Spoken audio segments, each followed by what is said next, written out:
watching KWQC TV, making a difference in the Quad Cities.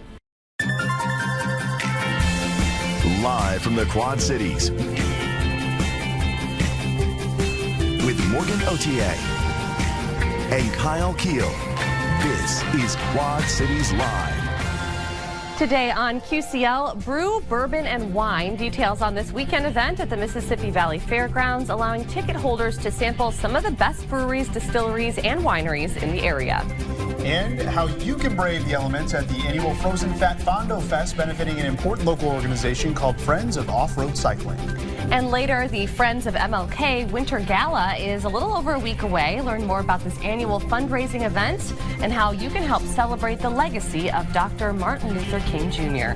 It is Thursday, January 9th, and you're watching Quad Cities Live. Thanks for joining us. I'm Morgan Otier. I'm Kyle Keel. This is my new friend Armando. So we're going to get to meet him because this is a start of a very exciting show featuring a lot of fun events here coming up over the next several days. Yes, and we are starting with Bald Eagle Days, which kicks off tomorrow at the QCCA Expo Center in Rock Island. Joining us now are the folks from an organization called Incredible Bats, Sharon Peterson and Dan Peterson. Hi there. And you brought some friends with you today. We did. Back by popular demand. He was quite the hit last year.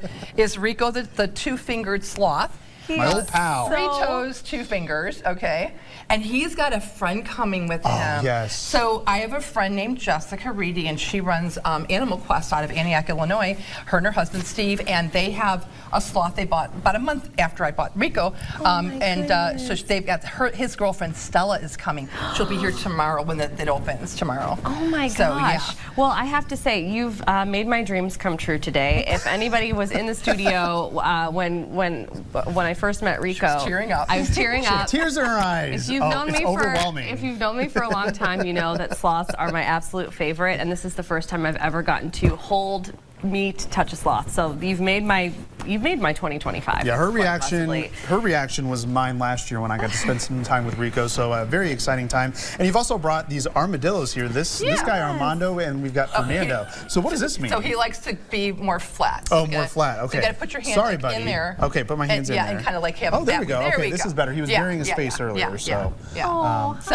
And these are both armadillos, and they're both from South America. Okay. We do have one here in North America called a 9-banded armadillo, but this is a 3-banded armadillo, and this one is called a screaming hairy armadillo. When he gets scared, he goes, ah! Oh my gosh. I don't try to do that to him. I don't try to make him scared. No. But you can see the little face on him is so different. He's cute. He's got a cute little face. Look at that cute little face. I love this day. And if you look at their feet, this is the cool thing about it though. If you look at their feet, this one has these 5 fingers, 5 fingers, and this one has these thick claws. Oh yeah, I see that. So that tells you, if you know armadillos, that this one walks on land, does not burrow. This one burrows. He's like a mole, he burrows. And these both can dig really fast, and this is really bizarre. They can run 30 miles an hour. No kidding. Wow. Faster than a human. That makes one of us. They run really fast. Armando. Yeah. They do. And at the QCCA Center, we're going to have both of them there and another, actually 3 armadillos, another one just like him, and they'll have their wheels there, and people get to watch them run on their wheels. That's going to be a sight They have to their see. little cat wheels that they run on, Well, and so your organization, so you started this almost 30 years ago, correct? 29 now, 29 years ago. So this was all in conservation efforts, from what I was reading, for bats. And look what it has turned into. Exactly. It was like 8 years ago, I thought, well, we were getting people asking us for other things, and I'm like, let's expand. Let's start getting some other animals. And I've worked, when he was a camper, so he's 35, long ago when he was a little boy, I volunteered at a camp in Lake Geneva, Wisconsin, Lake Geneva Youth Camp, and we had all kinds of critters there. And so we were used to that. My daughter was too. And so we decided to start expanding, and then I currently now do like animal classification classes for my old school district. I just retired as being a teacher from Valley View School District out in Bolingbrook. Well, congratulations. Thank you. And now we're just doing this full time, because I was doing 2 jobs, and it was really hard for a while, because it's a lot of care with these guys, Yeah. But anyway, Is he okay? He's fine. He's fine. Would you rather hold him instead, because he's not as feisty as No, I don't mind your feisty. Okay. But anyway, but no. So the funny thing is that these guys here are related to him. They put them together in a family called Xenarthrans, and anteaters and pangolins, which are basically armored anteaters, are all in a family called Xenarthrans, and it has a lot to do with their teeth. So these guys have a long tongue, sticky tongue, they don't have any front dentation. Okay. And three-fingered sloths don't have any front dentation either, but the two-toed sloth does. He's got little fangs. Yes, he he's does. got We some saw those fangs. earlier. He is yes, so he's got some cute. little fangs. And the weird thing about him, he as opposed to the ones we all know, the little cutesy-eyed, three-fingered sloths, Yeah. he is an omnivore, and so everyone's going to see this. Oh boy. This You're is his getting a favorite treat. treat. This is a pinky mouse. Look at him. He's that- like, look bug at eye. him. Give me the Wait. food. Look at that. Look at him go. He wants Oh, that look so at badly. that. And he could smell it through the plastic. His nose is that good. Yeah, he's His- getting excited. Rico. He loves little pinky mice. That's not his main diet. That's just a little treat he gets. Don't run out of my hand. uh-oh. He's getting feisty here. He's like, I Okay. want some too. Do you want a pinky? So I'm not gonna you're give you going to be one able to right see now, these though. guys Yes. this weekend at the QC's Expo for Bald Eagle Days. But I have to. Okay, so Lots more. Rico was a baby when you brought Rico last year. Yes. He was a year old. The- He's adorable. okay, so the one thing that I remember is that people could not get enough of seeing the sloth, and there were just lines that Yeah. lasted Right. all day. Well, we have to see two Rico. sloths now, so it'll go a lot faster. Stella, right? Stella's coming? Stella. Yep, Yeah. Stella's Yeah. coming. It's $10 a person, 10 and over, and under 10 with the paying adults are free. And so, when they get there, hopefully it'll be buy your ticket, get in line, and take your picture right away. Hopefully there won't be the Yeah. wait. We hope to get people in and out quickly. There won't be any holding of the sloths this Okay, year. okay. They're much bigger and stronger. Yes. Yeah. They actually become 3 times the strength of a human. That's how strong they can be. At this age? At this age Oh, now, wow. yes. And so if he gets something sets him off, it could be perfume, it could be something, so don't wear perfume, but if it could be something that could set him off, they can move really quickly. Wow. And They they do can be they do dangerous. have fangs, yeah. They'll be defensive, and you Yeah. don't want that.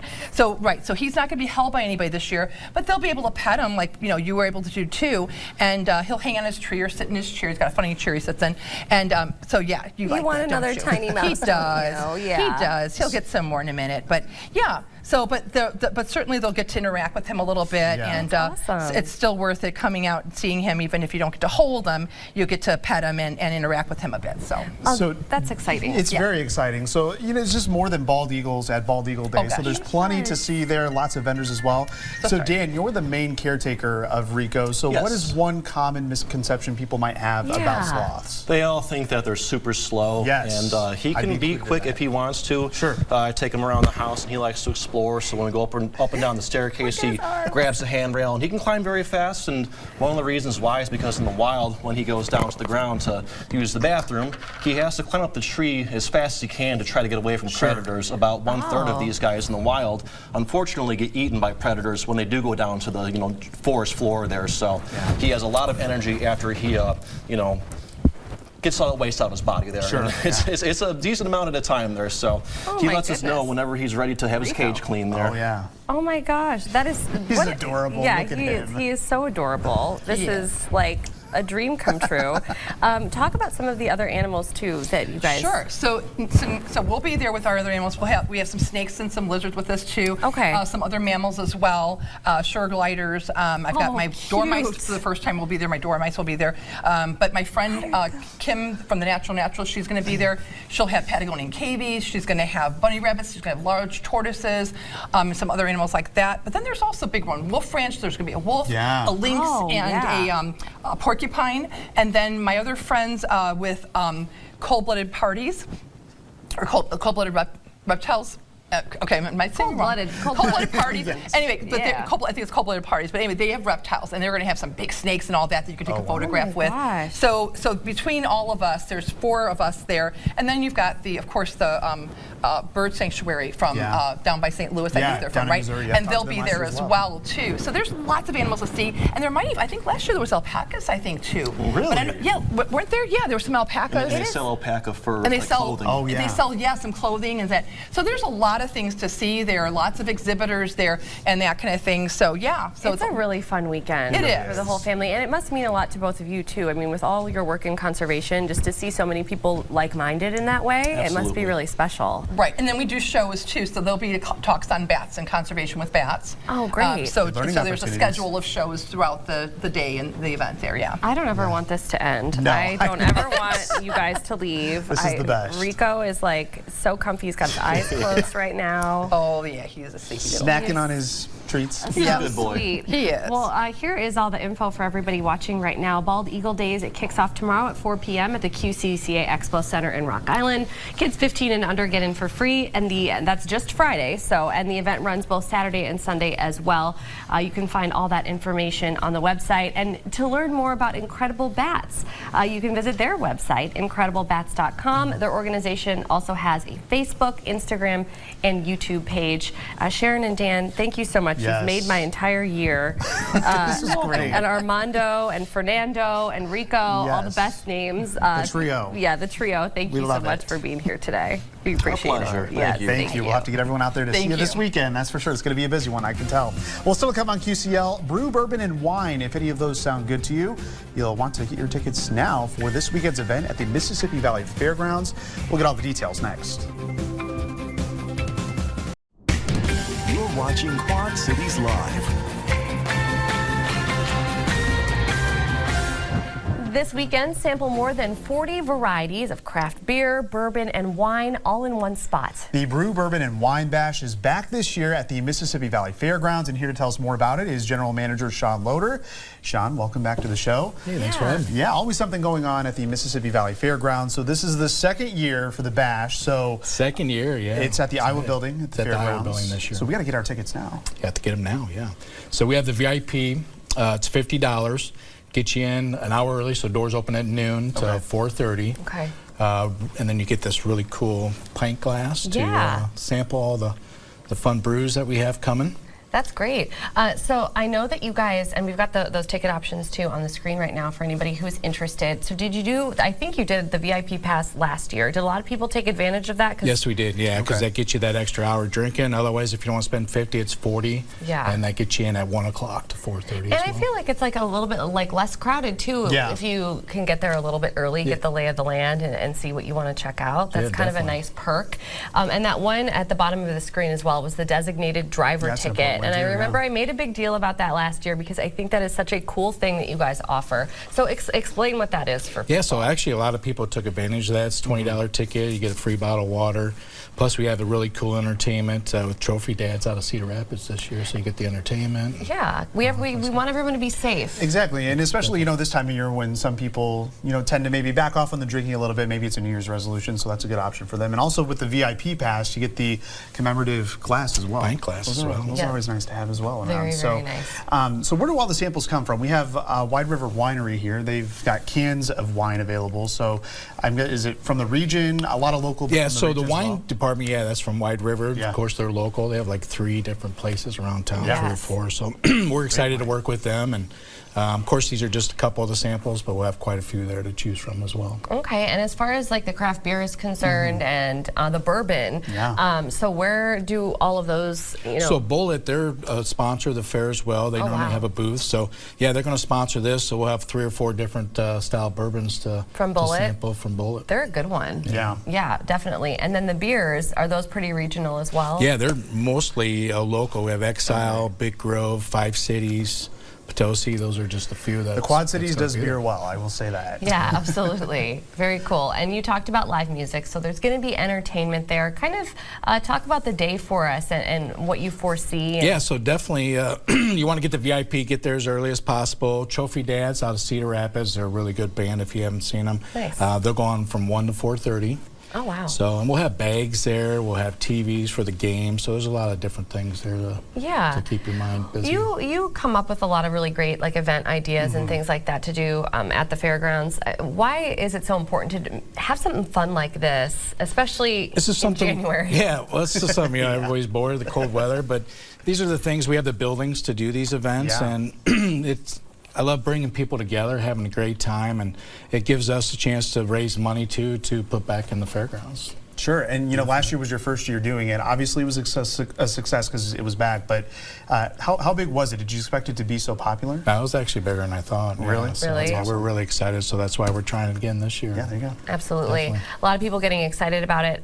They should, again, if we didn't already mention, it is this weekend. So Yeah, hop Saturday. online and get those Yeah, tickets. mvfair.com. You can grab your tickets there, or you can grab them right at the door as well. You can grab them at the door. Okay, good All to right, know. There you go. Online or at the door. Again, it's this Saturday, January 11th 11th inside the Iowa building at the Mississippi Valley Fairgrounds. So you'll be able to stay nice and warm. So if you want to purchase your general admission ticket or your VIP tickets, as Sean just mentioned, mvfair.com to get those tickets, and they are available at the door as well. But might as well get your spot right now. Absolutely. Get her now. Sean, thank you so much for Thank joining you. us today. Thanks for having me. Appreciate it. Still to come on QCL, it's almost time for the Frozen Fat Fondo Fest, an opportunity to brave the cold and slush of the season for an endurance bike race and after party. We'll learn more next. You're watching Quad Cities Live. Mark your calendars for the 11th running of the Frozen Fat Fondo Fest. It is set for Saturday, January 25th along the banks of the Mississippi River on Credit Island. And here with everything we need to know is race and event director Mandy Griesenbeck. Mandy, welcome back. Thank you. Thank Good you to be for- here. Yes, thank you so much for being here. It's that time of year again. I suppose January rolls around. So tell us a little bit about this event. You guys have been holding, this is the 11th year The 11th year, yep. that you're doing it. Who's it for? It's been, all the proceeds benefit Fork. Fork maintains and builds 8 trail systems in the Quad City area. Yeah. So it benefits everybody. Yes. People hike them, walk them, run them, and bike them. And bike them, of course. So yeah, and we'll get a little bit more into that and what QC Fork, has been doing over these many, many years for the trail systems across the Quad Cities, because it's really special and it's a lot of volunteer hours.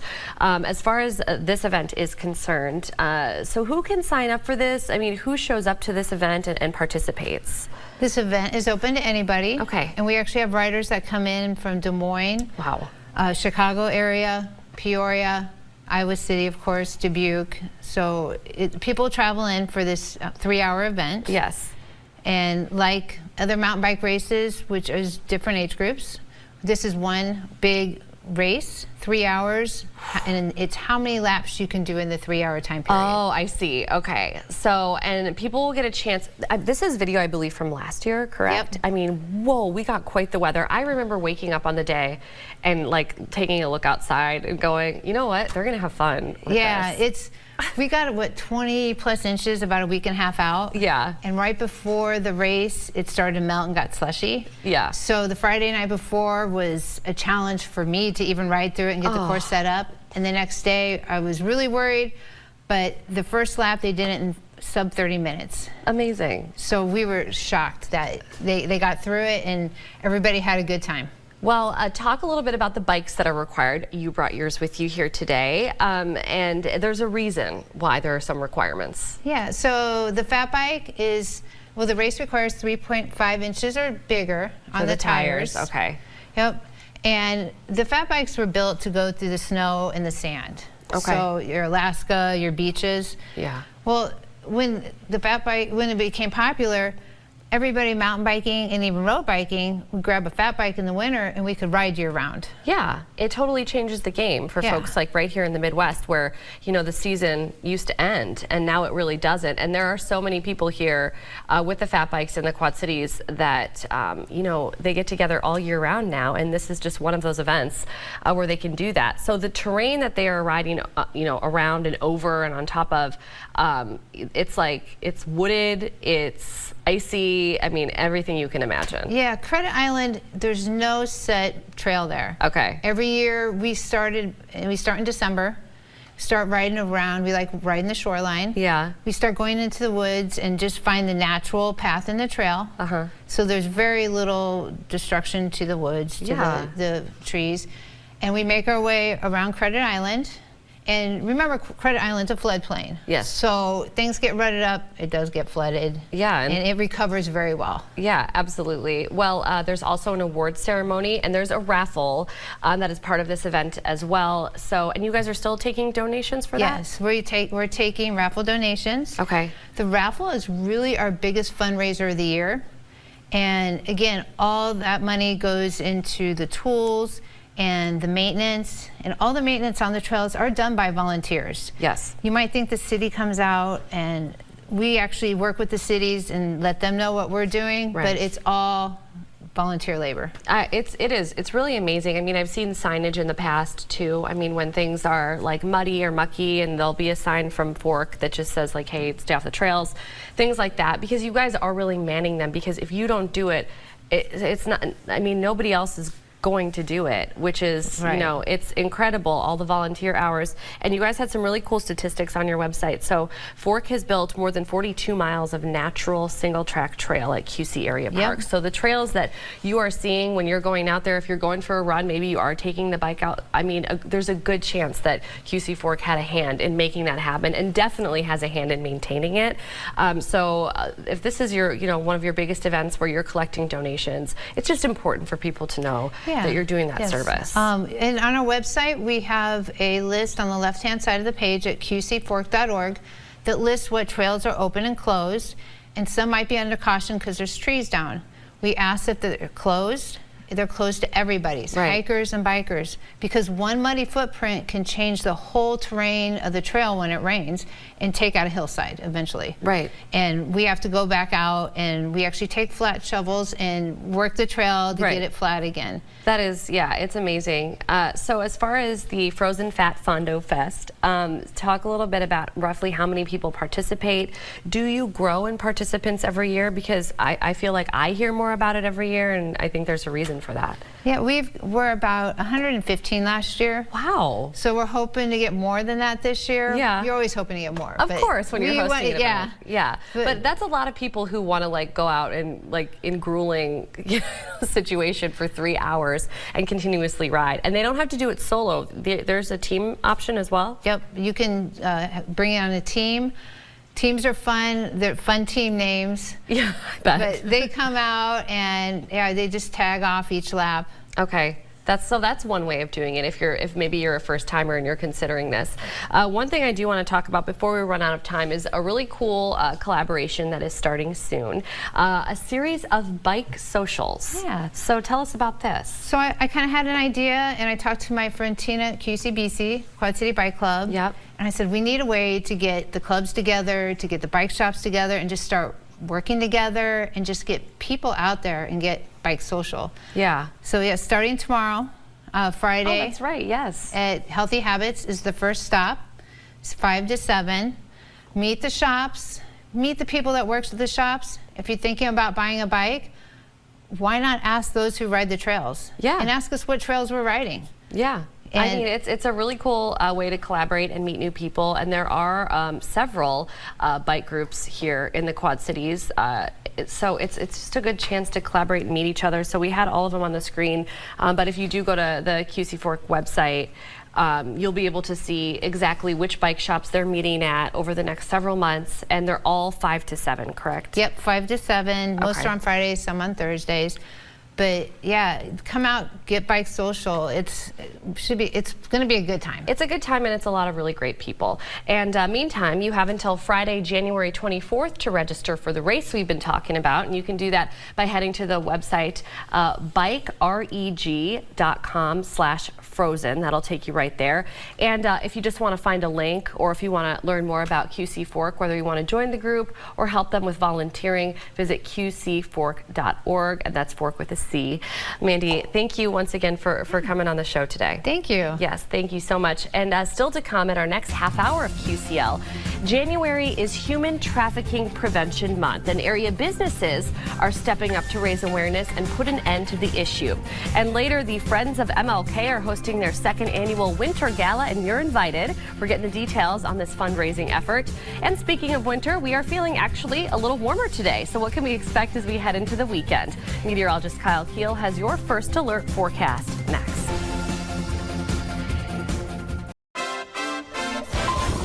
And now your first alert forecast with meteorologist Kyle Keel. Well, you know, Mindy and Morgan were just talking about that snow that we had last year. It was the snowiest week on record in the Quad Cities, where we saw more than 2 feet of snow in a 7-day period between January 6th and 12th, 25.5 inches of snow. That beat the old record set back 101 years prior of 24.5 feet. And then you'll notice 2011 came in at third with 19 inches between January 21st and February 6th. Of course, course, that included the Groundhog Day blizzard. And then back in 1979, many of you remember that winter as well. We had 18.8 inches between January 11th and 17th. No signs of any snow like that here over the next several days. So what we're tracking is milder temperatures not only today but into tonight. No teens, no single digits. We're talking mainly 20s for overnight lows. Light snow is possible tomorrow and Sunday, and we've noticed a northwestern nudge in that accumulating snow. So we've issued a low impact first alert day here for tomorrow. Sunday snow looks to be minor as well. And then long range, yeah, we've lowered the temperatures even more from earlier today for next week. So let's talk about that low impact first alert day. It's not for the entire viewing area. It's mainly for hometown south and east of the Quad Cities. So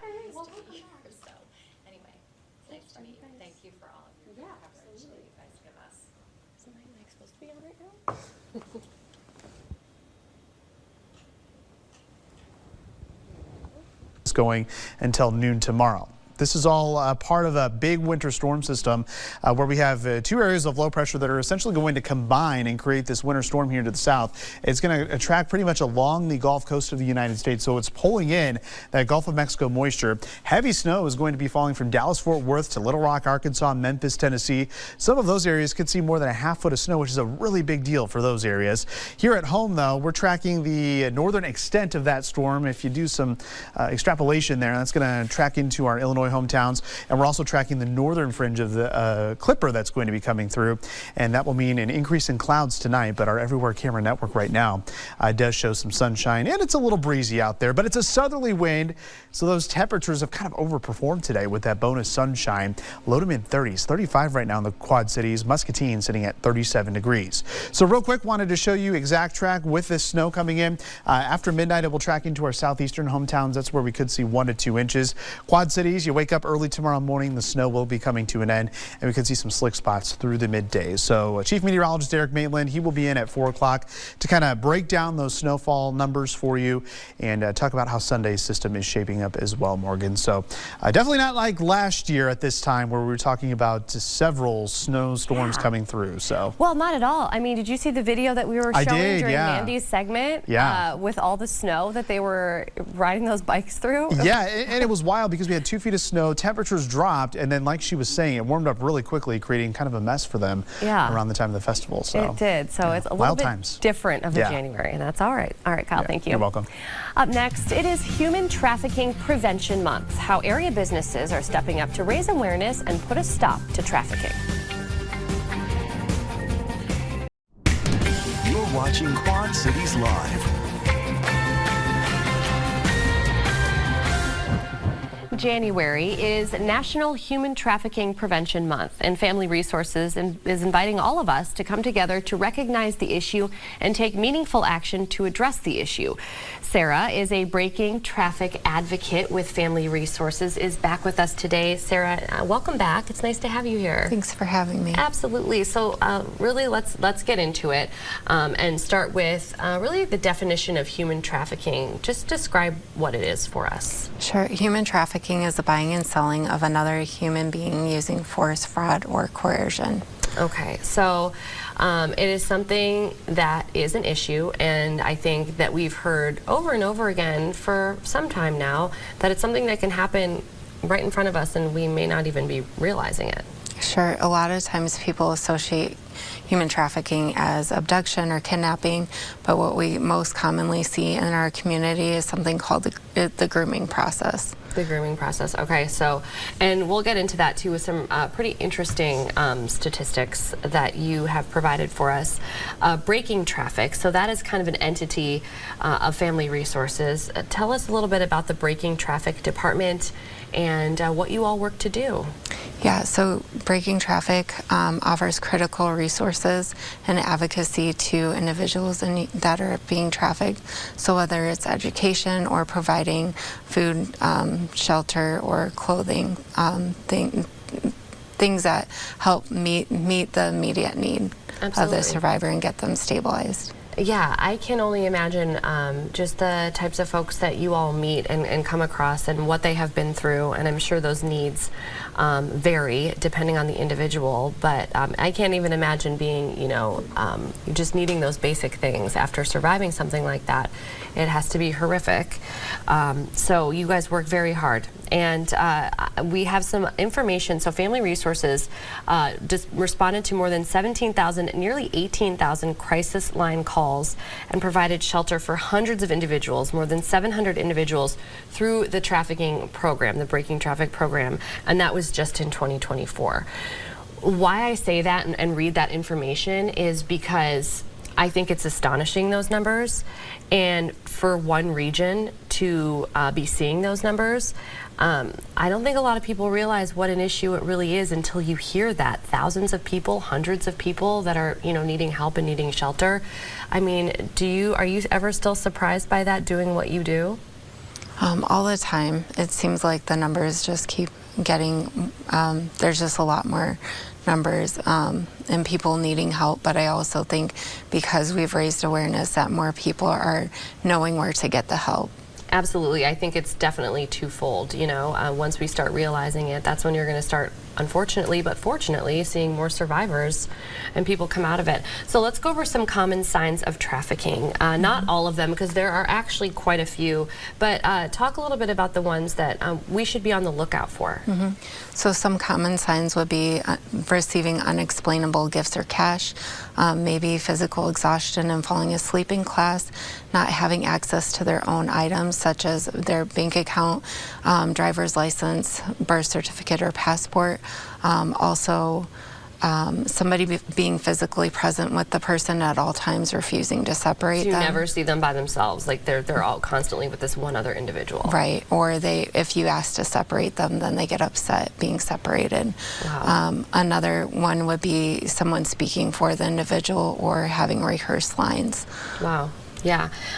So these are all things that, we can be on the lookout for. So when we talk about being more aware as a community, these are things, and I know you've gone in and you've trained different people that own businesses and hotel staff and things like that to be on the lookout for these things, and all very, very important. So you've also partnered with an organization to provide human trafficking education, the Set Me Free Project. So this is really about empowering our youth. Yeah, for sure. So the Set Me Free Project is a human trafficking prevention education.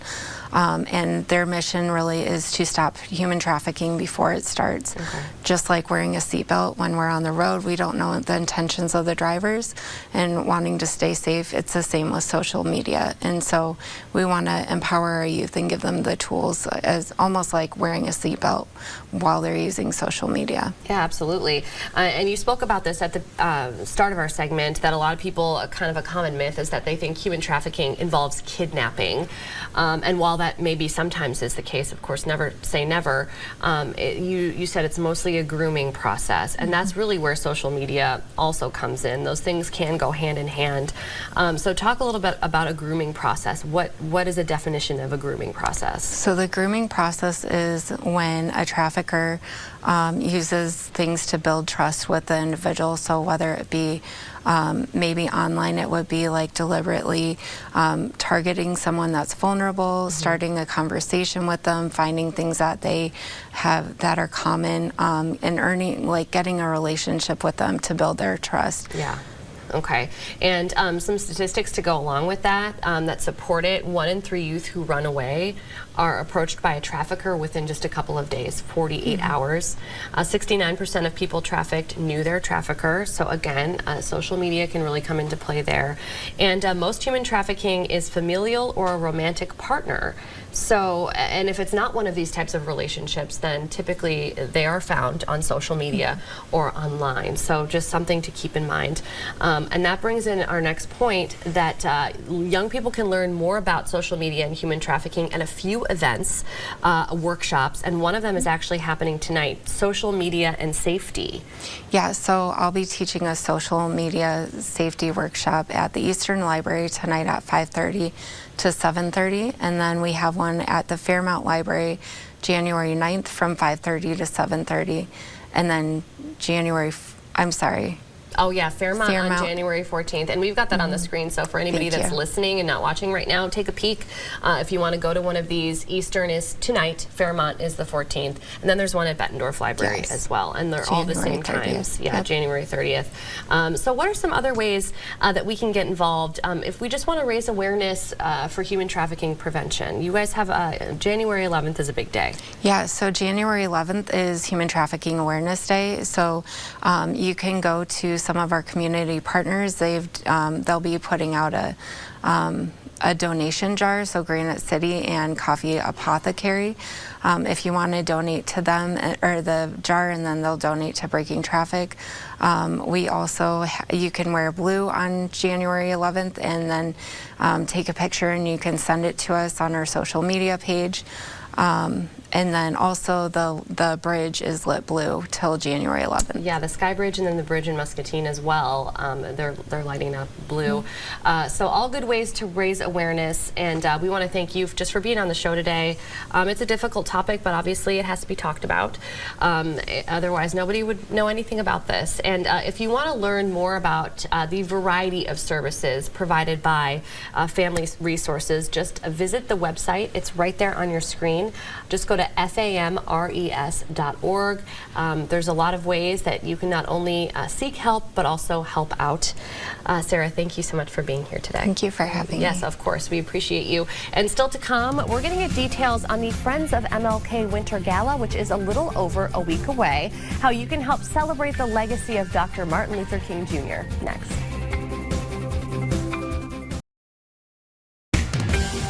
You're watching Quad Cities Live. The Friends of MLK second annual Winter Gala is coming up in a little over a week, and the entire community is invited to attend. It's a fundraising opportunity for the nonprofit, but it also is a chance to support the Friends of MLK mission to promote equality, justice, and peace. Ryan Sadler is joining us now with all the details of the event that is coming up next Saturday. Ryan, thank you so much Exciting. for being here today. Thanks for having me. Yeah, it's going to be a busy evening, and it all starts off with a social hour at the Rogalski Center Yes. at 5 o'clock 5 p.m., yes. on the campus of St. Ambrose University. So what can people expect after that social hour? Because the program actually starts at 6. Yeah, so the social hour will have, we got a few bottles of free wine. Oh, there you go. Start off with that, and then, but we do have silent auction items that will go throughout the night. Wonderful. And live music from C.J. Parker Band as well. He'll be playing during the social hour in his band, and then the rest of the evening. We're big fans of C.J. Yeah. Parker on this show. Yes, Yeah. he's performed a couple of times. We just love, he's just so talented, my Yes, he goodness. is. So yes, this is going to be a fabulous event, and this is the second year that you're hosting something like this. So kind of like, what's the goal at the end of it? Yeah. So one of the goals, obviously, is a fundraiser. So it's to raise funds for the work that we want to do to promote equity and justice and awareness of local civil rights leaders and those who have promoted justice in this area throughout time. But it's on a secondary, for me, really, it's about understanding that the individuals that we're honoring are worthy of being honored. Usually they're individuals that we may have heard of, a lot of people have not, and these are individuals who are not looking for awards, they're not looking for accolades that we typically honor. So can we talk about some of the people that are being awarded? I mean, are they aware? Or They are. Am I gonna, They are fully am I aware. gonna blow it here? Okay, so No we surprise. have, so the MLK Service Recognition Award is, you're handing out that one. Yes. And that is going to Mike Reyes? Mike Reyes from LULAC, Okay. League of United Latin American Citizens, yes. Wow, okay, well, exciting. Janet Weaver, and this is for a History Preservation Award, which I think is such a cool award category. Yeah, so Janet Weaver with University of Iowa Women's Archive, University of Iowa Libraries, she's been very instrumental in a lot of the work that we've done here at the Friends of MLK and in the community with the curriculum, both Hispanic, Latin American curriculum, as well as an African American curriculum that is in the Davenport schools. And now there are 2 books, one to follow the Hispanic Migration is Beautiful story, and then the second one that we will be presenting on Monday to the board on migration in terms of the African American community. Wow, amazing. So this is going to be a really important evening, a lot of Yes. thought thought-provoking speeches that are going to happen during the program. So big fundraiser for Friends of MLK, Yes. but you also have a big celebration coming up on Reverend Martin Luther King Jr.'s birthday coming up on the 20th. Yes, and so we have our program at 11, and Tracy Singleton will be our keynote speaker. Very cool. For that. Yeah. And then we'll have free soup and sandwiches at the end of that at noon. So that starts at 11 and meals about. And where will that be? And that will be at our MLK Interpretive Center, 501 Brady Street. Okay. Just down the road. Yes, down just the road from the station. Yeah, Yes. and additionally, just up the road, Yeah, there you go. we're Right going to be here. partnering with you all and Punch, for our Blessing Box Drive. It's something annually that we do and that we've been talking about on the news. So, of course, we hope that folks will be able to donate to that, maybe attend the event, and then just pop up the street. That's right. And donate to the Blessing Box.